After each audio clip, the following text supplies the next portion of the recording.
Miami Hurricanes lost to Georgia Tech 23-20. Welcome for the recap show. It's the Oh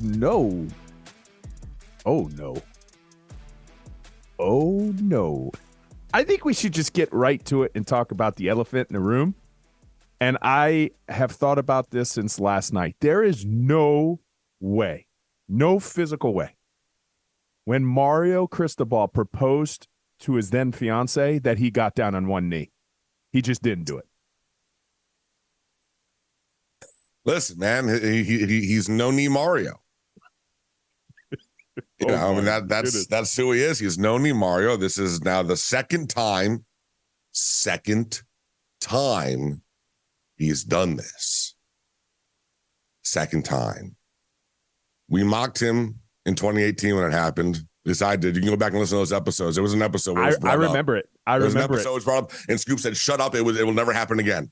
He'll learn from it. It'll never happen again." He did. But well, 5 years later, hey, and it happened worse. It happened worse.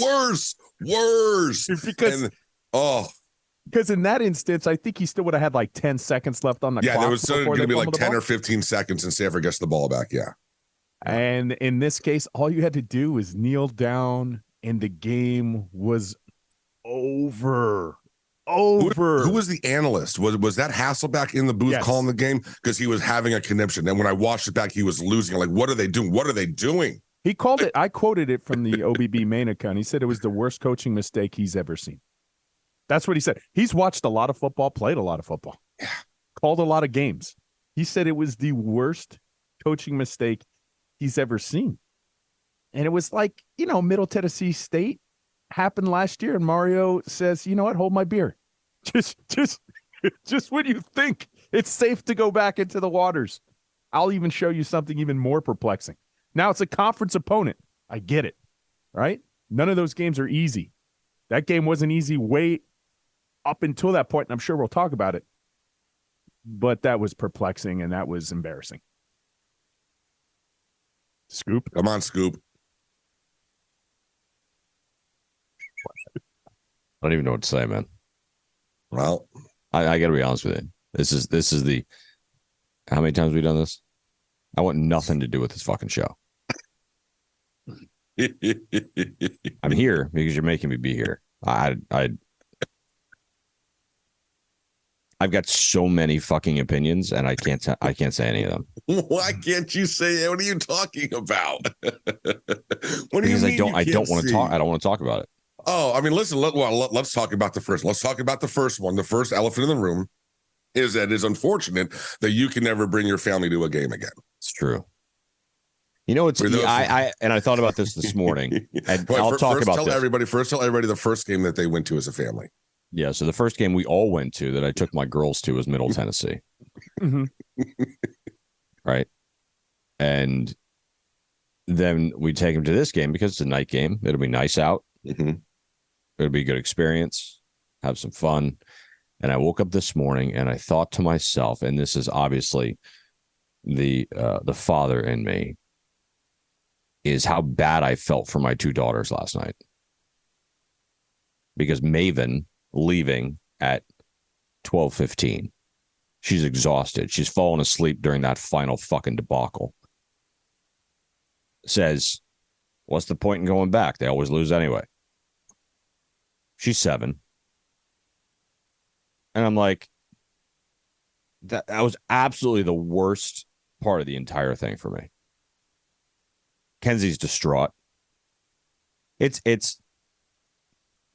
I will say this.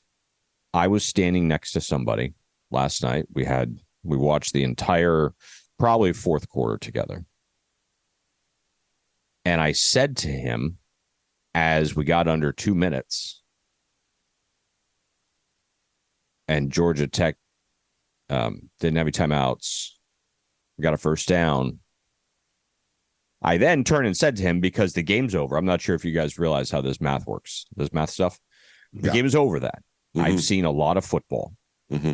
And I know how many seconds are on the clock. It's on the play clock. It's 40 unless unless it's a change of possession, or unless it's out of a timeout, or unless it's a turnover.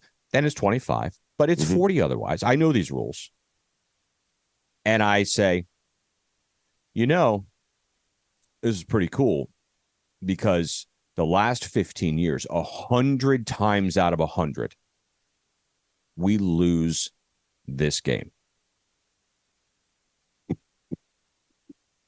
Streak's still alive, baby. Let's go streaking. He said, you're right. Like, okay, we played like shit. We're out of here with a dub.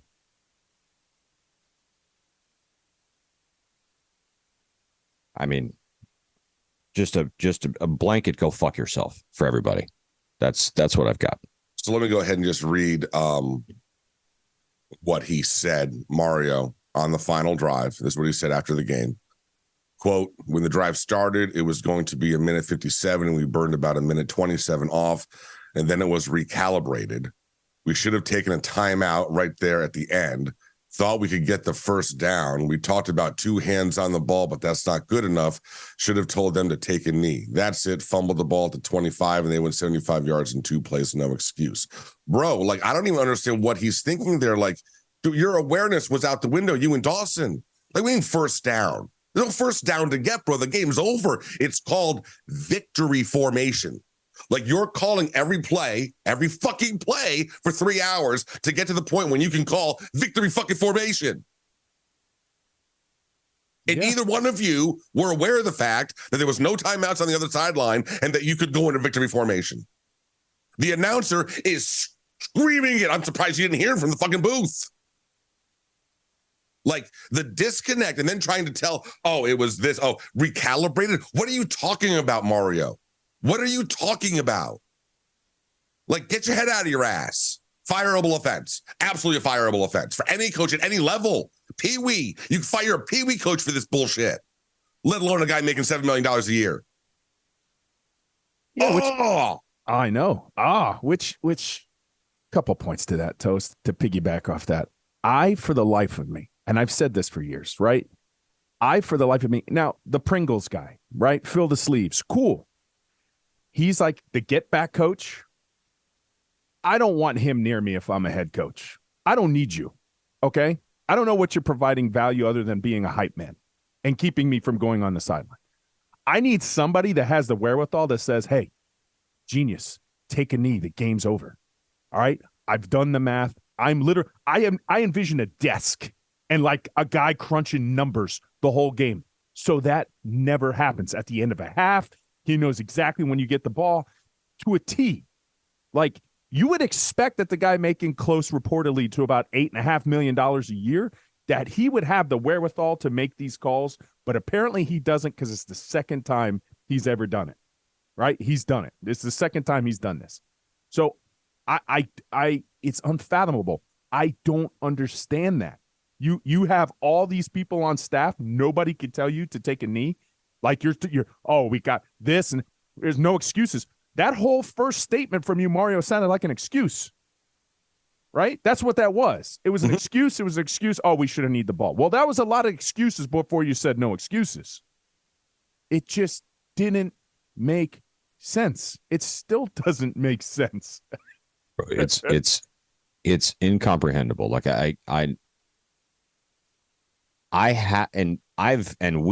we, all of us, have gotten to the point with this program for close to 2 decades where, I care if we win or lose, but it doesn't bother me that we lose. It doesn't. It just simply doesn't. I've got so much other shit going on that it doesn't bother me. I don't let it ruin my Sundays, and haven't. I'm so fucking annoyed today. Bro, I couldn't sleep for shit last night. I'm beyond. And the thing to me is, because of how that went down, like, and I'll say this, and Ro, that's fine. You have somebody who's, I don't need that. I don't need, it's under 2 minutes. You know what you do under 2 minutes? You take your headset off and you hand it to the Pringle guy. The game's fucking over. You don't need a headset at that point. You don't need anybody telling you shit. The game's over. That's what Toast just told you. That's what every coach wants to get to. You get to take your headset off early. Fuck, it's giving me a headache. Here, have this thing. What are we even coaching? What are we even coaching for at that point? There's no reason to be. There's no reason to have a headset. There's no reason to have somebody tell you, hey, 40 minus 36 is 4. That means if we kneel, you don't need that shit. And that's what I don't understand. And nobody's even talking about the fact that we gave it to him in the 25. He was down. Mm-hmm. Okay. It wasn't a fumble. And the ref is literally 4 feet from them staring at it. He was down. They reviewed it. And I told the guy I was standing to, there's a 10% chance they overturn this call. Mm-hmm. Right? We knew we were fucked. But then you give up 75 yards in 2 plays. 2. That's even worse. Like with 10 seconds to go, like how you didn't have both the safeties with their feet on the goal line, like nobody gets behind you, like keep everything in front of you. Like fine, let him tie it. Let him tie it. Let him tie it. Look, right. Like look, I will say this. I saw those extra points from that Georgia Tech kicker. I don't know how good he is, but he kicked it as hard as a limp. Mm-hmm. That's about as hard as he kicked the ball. So keep it in front of you. Let him give it a shot. And I mean, the guy, like the best guy in the secondary, jumps this little fucking route and the guy spins around. I can't even explain to you the sequence of bullshit. I've heard it this way, and this is the reality. You remember, of course we all remember, Will Smith goes up on the stage, slaps the shit out of Chris Rock. That was one of those life events that's going to take about 10 years before it kind of loses its luster. And people are like, oh, yeah, I remember that. This is a 10-year deal for Coach Mario Cristobal. Regardless, he is going to wear this one. This one is going to haunt him, right? This one's going to haunt him even way worse than the one out when he was at Oregon. And I remember that show vividly because we're like, oh, that's your boy, Scoop. Look at your boy. We were laughing. But this one is even worse. And it's one of those, like you said, Toast, it is a fireable offense. We don't think Mario's getting fired. Yeah, like, we don't think the guys are coming at us like, knock it off. We're not asking for Mario to be fired. But that's one of those things where you got to understand what we're saying. Will Smith goes up and slaps a dude on the stage. At that point, his career is affected, right? Whether he likes it or not, the offense is the offense. It's one of those offenses. In coaching, it was coaching malpractice and malfeasance. Mario's going to have that for about 10 years. Like, that's the equivalency for me. As a fan, it is now the worst football call I've ever seen the head coach of my team make. And I'll tell you what, it just knocked out of the top spot. Before that, as a fan, the worst call I ever saw was not giving it to Marshawn Lynch on the 1 yard line in the Super Bowl. That was my worst call of all time for one of my teams. The worst call. Pete Carroll opting to throw it, the interception, losing the Super Bowl right then and there. This now takes that place. Even though that was for the Super Bowl, at least throwing it like there was, you could, whatever. Dude, you literally took the game, you snatched it from the jaws of victory. Like it was over. There was no more football to be played. And so, yeah, now listen, there's other stuff we can talk about. I mean, Up until that point, this game was a dumpster fire. I mean, it was a dumpster fire from the jump. They came out. I mean, it starts raining right off the bat. The offense is just sluggish. First of all, the defense played lights out the entire game. Great job by the defense. Held them to like 60-something yards in the first half. Defense wasn't the issue. Offense was just a sloggy mess. They came out, just stepped on their dick and just kept stepping on their dicks. They could not get out of their own way. One of the things I wanted to touch, I say something about, later on down the road, I felt like Georgia Tech was just kind of keying in on a couple things, including run action, right? I was like, hey, we're not doing each other any favors, right? The way that this game is going, hey, this is what's happening. And they're like, oh, look, you can't make. Listen, things, we've said this ad nauseum. Things are capable of standing on their own 2 feet. some of the calls were questionable. Tyler didn't have a good game. I jinxed him. Go back to the episode. You did. I said, I thought, and when you said it during the episode, I was like, what a dumbass. Yeah. And I said, we've never really seen him go all game. Very poor performance. It happens.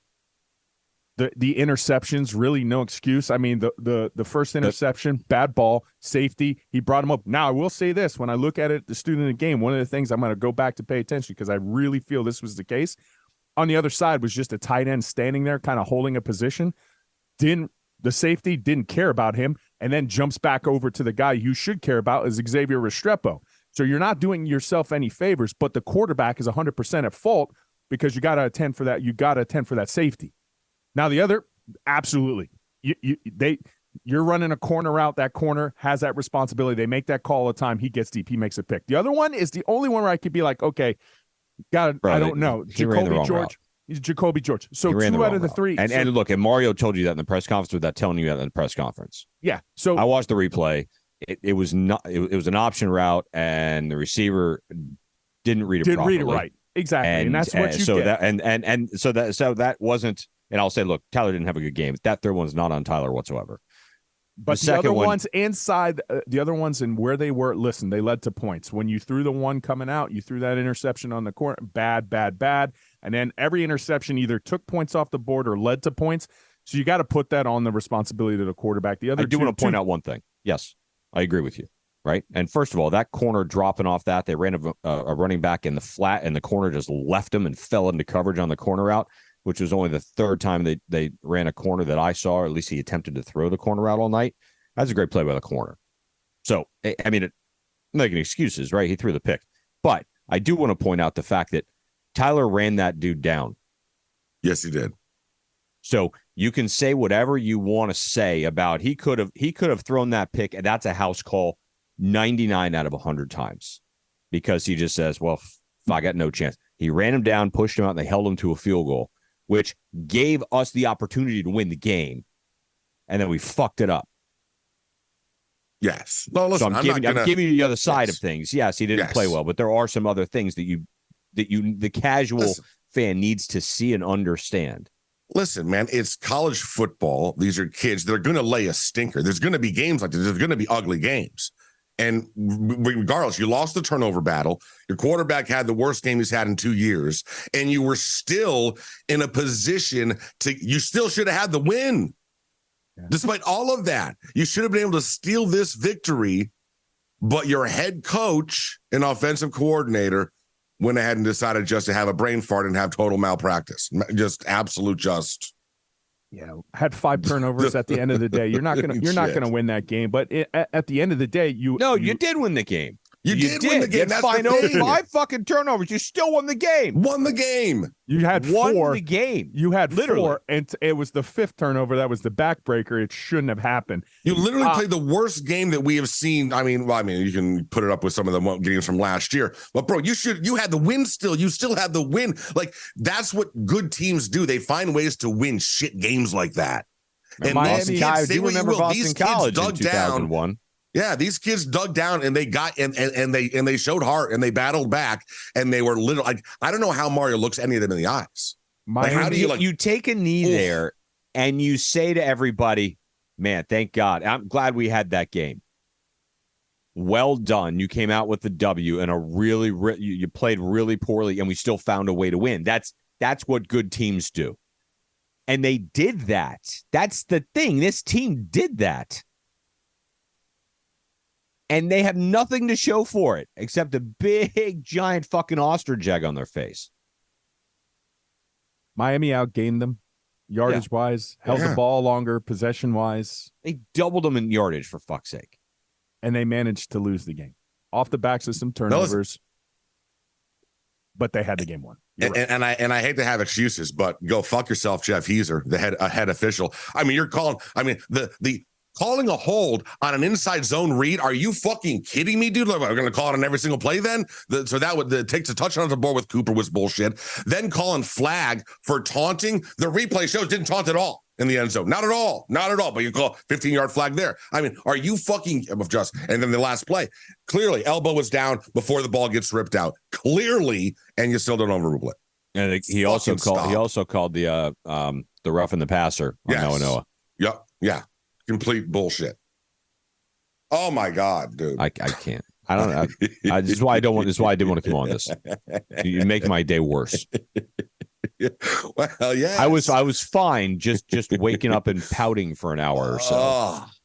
Listen, dude, this one stung worse than, like, you're right. Like, I have gotten to the point. I'm a 51-year-old man, bro. Like, I've been watching this mediocrity for fucking 25 years now. Like, I have been, well, not 20 years, but I don't let it impact me. I couldn't sleep for shit last night. Yeah. I kept just waking up like, what the fuck? What happened? Last time I couldn't sleep because of a play like this was that Super Bowl and Bill fucking Buckner when I was a kid. Like, bro, what are you doing, Mario? It's amazing. No knee. It's amazing the call and what we're liking it to. Bill Buckner going. I thought about that yesterday. Yeah. Like, this is Bill Buckner-esque. This is Will Smith slapping. This is the Super Bowl. This is This is one of those things. It's a 10-year travesty. This is going to live all the lateral game and Duke just not being able to defend it. That we keep celebrating that. Georgia Tech's going to celebrate this the same way that Boston College still celebrates the fact that, hey, we hit them with a hail flutie all those years later. It was that bad. It was that bad. Part of your heart goes to Don Chaney because he shouldn't have been in that situation at all. And his elbow was down. He was shocked that the call went the other way. I'm not shocked that the call went the other way. This is the ACC. They've never done us any favors ever, ever, ever, ever, ever, ever, ever. You're right, Toast. You don't want to bitch and complain about the refs, but we're fans, and that's our job. Terrible calls by the officiating crew. Well, the head referee. That was not a holding call. I don't know what Corey Flagg said, but I don't think, in terms of you had everybody mic'd up from play to play, and you would be calling flags like crazy. It's a very competitive dog-eat-dog alpha. They say things to each other. I don't know. It had to be something terrible. Terrible. So does who sends? I mean, we were able to send film or send complaints or send, right? I mean, like the coaching staff or whatever. Yes. I mean, how does that play? And I'm being serious. How does that play not get reviewed and somebody say, yeah, you know what? He was wrong. Yeah, they'll submit it to the ACC. And then if the ACC thinks they fucked up, they'll say, yeah, it was the wrong play, but it doesn't, No, I know, I get it. Yeah, but you saw it live on the field. Yeah. The guy standing there. He's standing right in front of them. Well, but here's the thing. They're always taught, remember now, to, even if you're not sure, let the play continue. Don't blow it dead with a whistle and end it just in case it really was a fumble. So they always will let it now go further. Mm-hmm. Just because they know they can go back and they can take it back with replay. But that replay was as clear as day. The elbow's down, then the ball gets ripped out. The guy doesn't even attempt to try to rip it out until he was down. Exactly. That was the thing for me. It's not like he was trying. You can't quite see whether it pops out. He hits the ground before he even attempts it. That's the part that I was like, bro, he didn't even try until he was down already. That's for me. I was like, man, even if you can't tell, you can tell the action, right? And the attempt. The attempt was after Chaney was already down. There's some kids that are putting a lot of the responsibility on their shoulders. I mean, obviously Tyler with the interception, Don Chaney with the fumble, Cam Kinchins. Listen, he lost in all of this. That play got behind him. He bit up. Mm-hmm. Well, that's what I said. I didn't want to bring him up. But, I get why.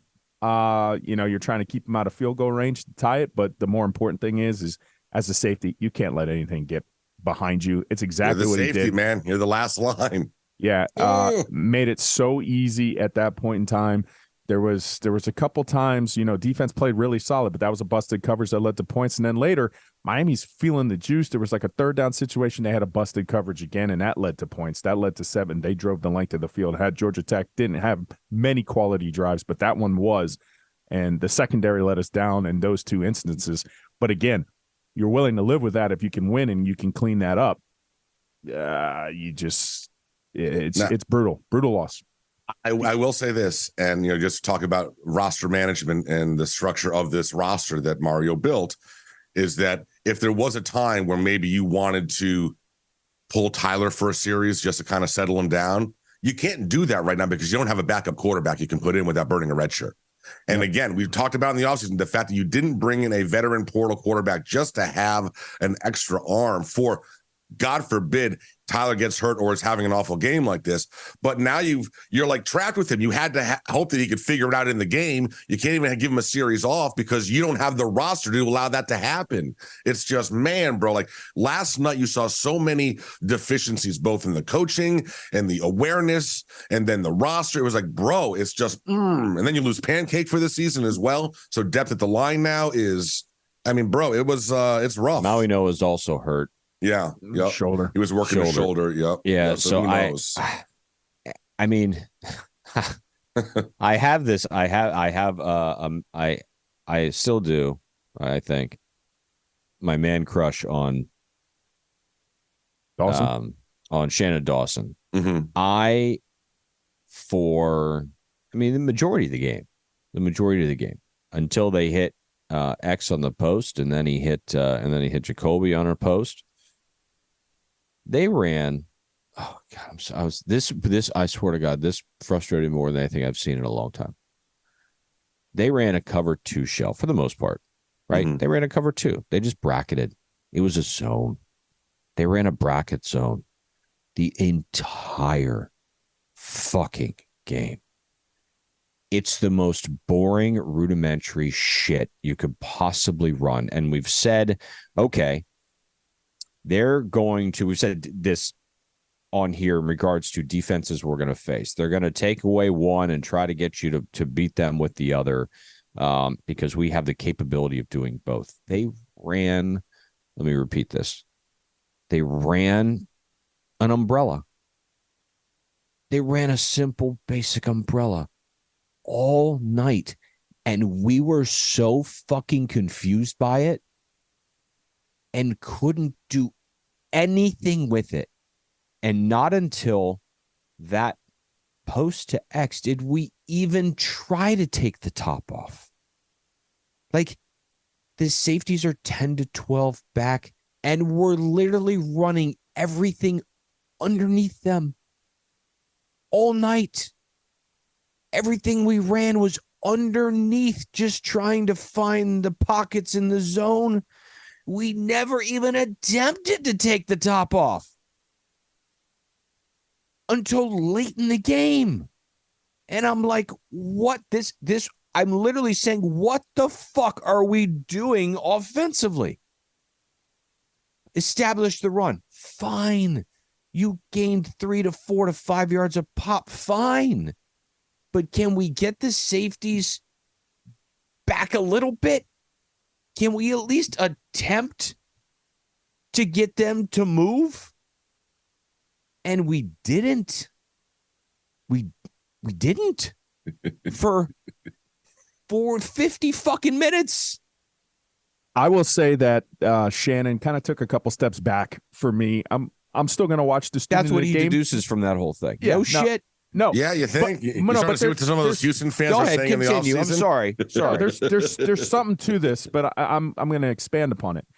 Where he took a couple steps back on me, and I understand you're hampered by your quarterback. Your quarterback's kind of hampering you, so it's like this cyclical nature, right? It's like, okay, he's not on, so what do I do?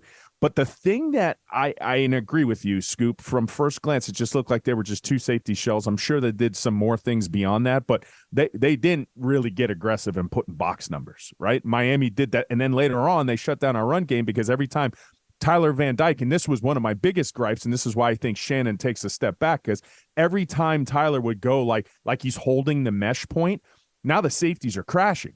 Because they're just aggressively playing your run action. So you're giving them the ability, even though they're back, once you do that, now they're playing downhill, shut down your running game in the second half, right? So that's what they did. And here's the thing, and I think a good offensive coordinator, and you can both answer this, right? Answer me this question. I call them bag plays, right? You go into your bag, it's something that's beautifully scripted, and it really helps your team out, right? Where's the like simple play action role play where a tight end's coming across? Where's something like a little quick screen, or not a quick screen because we run those? Where's that motion across the formation? I mean, you watch the Miami Dolphins. They get this ability to really get somebody really wide open because, Mike, now you can't live like that as an offensive coordinator. It's too hard. You would spend 1,000 hours to make these plays. But at a moment's notice, when your quarterback's struggling, I have something for you. Excuse me, to get you out of this funk. And Shannon never did that. Never once. No, not one time. When? They ran X in motion, and they ran him on a wheel to the boundary side. Oh, and they got the McCormick stood directly in the center of the field with no one around him because X took the safety. They ran it once. One time. I don't think that was McCormick who scored. It was Riley. It was 84. So Riley. That was Riley with the stretch. Yeah. Was it Riley or McCormick? Who scored the touchdown? Yeah. Riley scored the touchdown. Riley okay. scored I thought it was McCormick. So anyway, fine. He stood there in the middle of the field by himself, right? Because X took the safety on the motion. So he ran it one time, but I agree with you. There was not enough bag plays, and I don't. There was like nothing that. else. There was the nothing adjustments. else. The adjustments were too slow. You allowed them. You gave them more unnecessary advantages against you. With nothing. You gave them the advantages against you. You didn't bag them. I know your quarterback's killing you, but and that's the thing. PFF grades always go to the players. If you had a PFF grade, and I'm just taking a shot at this, just watching it, I try to give you. He's got like a 70. You know, it's not like a 9. He didn't have an A game as a play caller. He just simply didn't. And we can't make, oh, you're making excuses for Tyler again. No, things can be independent. Mario gets an F for how he managed the game. Tyler was way off. And Shannon, you didn't call a very good game. They're all true. Yes, all of them true. Yeah, listen, you saw it early in the first quarter. It was easily Shannon came out with the worst play calls he's had since he's been the OC. When it comes to Tyler, anyone that is going to go against him in the draft, now they have the game tape of the game that they can go ahead and point out any deficiencies they want. They can go to the Georgia Tech game and find it if they want to. And that's what he has now provided them with. I will say the other thing though, there's another way to look at this. With Mario and Shannon blowing the last 30 seconds of the game, kind of took some of the heat off TVD.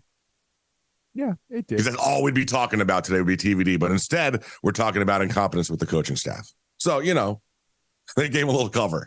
Yeah, but we'd be talking about how he had a poor game and this team was able to rise above it. And he was the one who chased down that interception and he did. Allowed you, by pushing him out and then getting a field goal, allowed you to actually win the game. So what you're saying is, Toast, that Tyler Van Dyke's the Jada Pinkett Smith in this scenario. Just saying. If you want to try to find any sort of look at it from that angle. If you want. You're working that Will Smith metaphor, man. You are. Really You're not letting up on that, are you? You're not letting up on that anyway. It's bad. It was that bad for me when he didn't do that. I was like, oh my goodness, this is like a red table talk for Roe right now. Yeah. All right, boys. So, I mean, listen, we've beaten this up for about 40 minutes. I mean, I don't know anything else that you want to get off your chest about this. I mean, I'm of the ilk that I will not be turning in ESPN for basically the entire rest of the week. I probably won't turn on the TV until the UNC game kicks off. And we'll. So they gave you. That's the one thing. ABC prime time. ABC prime time. So can they rebound from this and. I saw what Matt Lee tweeted out today and what X tweeted out. They're all just, they're determined to bounce back from this. So I guess they're going to have an opportunity for the whole nation to see. They could put it in their rearview mirror immediately. The one thing they have to do, and yes, let's put a bow on this and put this to bed. But the one thing that they need to do, they got to get better from it. I'm not talking about the players, the coaches. You got in the ACC play. You should have anticipated how teams were going to play you. You obviously didn't. You didn't make the adjustments. You didn't come out of the bye week. You didn't make the game day adjustments that you needed to. Out of everything, coaches, I'm calling you out because that wasn't fair to those kids. Yeah, they didn't play their best game, but you took the win right from them. Matt Lee's on the sideline. You read his lips. What the we do? Yeah, exactly. What did you do? You're the ones who need to get better this week. You are. ACC, we see it every year. Now all of a sudden there's this blueprint. There's this game plan. Guess what North Carolina's probably going to do? That's right. A lot of the same shit that Georgia Tech do. And if you flounder on it, that's on you because this is a game of adjustments. You were supposed to adjust after the first quarter, right? You didn't adjust until the fourth quarter. And that's not acceptable. That's like a running back putting the ball on the ground. That's like your quarterback throwing interceptions. Make the damn adjustments. I'm tired of seeing it. You didn't know that this was going to happen? You've been talking about the adjustment prerogative since you came here. We got to adjust. We got to adjust. You didn't adjust. You did not adjust. You made it easy for them, right? And that's what the game of football is. You got to adjust as soon as you see things happening. You got to be able to help your team out when it's happening. And worst thing in a criminal offense, you can't take a victory away from those kids. They work way too hard for you. You make them run through walls, 2-a-days, stay after, no life, be like me. Just to do that? Just to do that? Then why would they run through a wall for you when you're that much of a dumbass? I don't want to run through a wall if you're going to make dumbass mistakes like that. Let's have some realism here. We're all about being real, being truthful. I'm not running through a wall for you if that's what you're going to do to me. Why should I? Get better. That was terrible. I mean, Matt Lee's right? What the fuck are we doing? Exactly. That's because here's the thing. You just said it in a very passionate way. The kids won that game yesterday. Big time. They won the game. They came back and found a way to win as good teams do. They, on the last drive, got the ball with 5.5 minutes left. And we've said this time and time again. We can't put shit away, ever. And what did we do? Ran it down their throat and put the game away. And then we fucking lost it. Like, it's still, to me, I'll never understand it. But the kids didn't lose the game. The kids won that game. And now they got to go into UNC and hear all this shit about how the fact that they lost the game, they didn't lose the game. They're 5-0. In their minds, they're 5-0. Well, you know, they're going to get questions now. They're going to get questions all week. What sort of confidence do you have in the coaching staff? Now that's going to become a thing. Like, so Barry Jackson's going to ask that fucking question to somebody. Look, that fucking asshole. I'll say it on here. What a complete fucking douchebag that guy is. And this isn't Orange Bowl boys, right? This is me. I tweeted whatever I tweeted last night. Bro, don't be such a fucking douche. All right? Take your petty little fucking stump to grind, axe to grind, whatever you want to say, because you're pissed off because they don't want to tell you anything. You know why they don't want to tell you anything? Because you act like this. You act like a petty little fucking child. Grow the fuck up, bro. It's your job. Shut your mouth. Go to work. Go to home. Get paid. And just shut up. Like, I saw that stuff. I couldn't believe that was almost more egregious than what I saw on the field. Like, that's your job. Like, don't be a petty little bitch. Nice. I'm going to get that out. You gave us the opportunity. Anything else to get it out? Yeah, just purge the demons. There we go, baby. Purge it all. All right. So that is, listen, enjoy the family today. Hopefully the Dolphins they should get a nice win. Hopefully just beat the shit out of the Giants. Kind of get that. Oh, imagine if Dolphins lose to the Giants. Oh, fucking stop. What are you talking about? Daniel Jones going to throw 6 touchdowns they're losing. today. You know they're losing. Have you not paid attention to South Florida football, Eddie? Oh, they're so losing. They're not. Yes, they No, are. they're not. Oh my God. I've watched South Florida sports my whole life. Of course the Dolphins should be. Of course the Hurricanes should beat Georgia Tech. All they got to do is knee the ball. Hold on. This is what's wild to me. And I didn't save it. What? Hold on. So this is what's wild to me in college football, right? So this is off the top of my head because I didn't say the screenshot. Georgia Tech lost to Bowling Green. Yeah. Mm-hmm. Right? 38-27. They gave up 38 to Bowling Green. Yep. Right? Bowling Green lost 27-0 to Miami of Ohio. Yes. And we beat Miami of Ohio by 35. Mm-hmm. Yeah. Welcome to football's fun, isn't it? Isn't it? I mean, isn't it just insane? I love sports. And who do we have? Let's see. Hold on. I got to see who Georgia Tech's playing next week, only because. Oh, they're on a bye week. Yeah. Okay. Tech's on a bye week. Yeah, then they got Boston College coming back for the bye. They will 100% lose to Boston College. 1,000%. They'll get blown out of the Absolutely. water. Yeah, absolutely. And let me just point out while we're just going through some fun little scores here. Hey, so how is the big boy conference there, UCF? How is big boy football there, buddy? Because you just lost by 30 to Kansas, and now you're 0-2 in the Big 12, 0-3, something like that. And they just gave their boy a huge miles on. They did. They gave an extension, right? Yeah.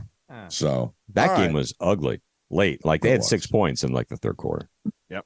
Oh yeah. All right, boys. So that is just try to salvage your weekend. We'll be back at it. Drop another episode on Thursday. No UNC prime time ABC. I don't even know what to think about that. I don't either. I don't know. I don't even know what to think. They said, you know why they put him there, so they can talk about it. Of course. Because now it's 100% because now it's just that they're doing it for ratings. Now it's the game day will do 10 minutes on the end of that game on Saturday. Yeah. They're gonna do 10 minutes on just the malfeasance of Mario and Dawson and how they're gonna do a whole freaking breakdown on the big telestrator. I can't even watch anything related to college football. Orlovsky's gonna spend 15 minutes on this. I can't watch any of it. Listen, this game becomes monumental for many, many reasons. I'm sure we're gonna because you lay an egg on top of what just happened. I sensed the same thing last year. Well, now you're staring a 3-game losing streak in the face, possibly with these games. Yep. I mean, shit. Listen, and look at Louisville, bro. I was gonna say, listen, we said Louisville on Wednesday, right? And Thursday Louisville's we're like, going now right to the ACC title game. People, just stop. Oh fuck. There's a 70% chance that you're going to go better than 7-5. Oh Jesus! Yeah, we're down. What? We're down 29% on that. Real quick. Yeah, we're dropping. So I'm just saying. Oh, Sell. Shit. Sell. When you want that number to go up, you better beat UNC on the road. 4 losses easy. That's the problem. Yeah. Right. Yeah. Yep. Because I feel as though. You can see 5 losses easy now. God. Yeah, FSU. I feel as though this is even worse on these kids. I do. Because like I said, they had the game won, right? So now it's like if they would have gone out and like gotten their asses kicked, they would have been like, all right.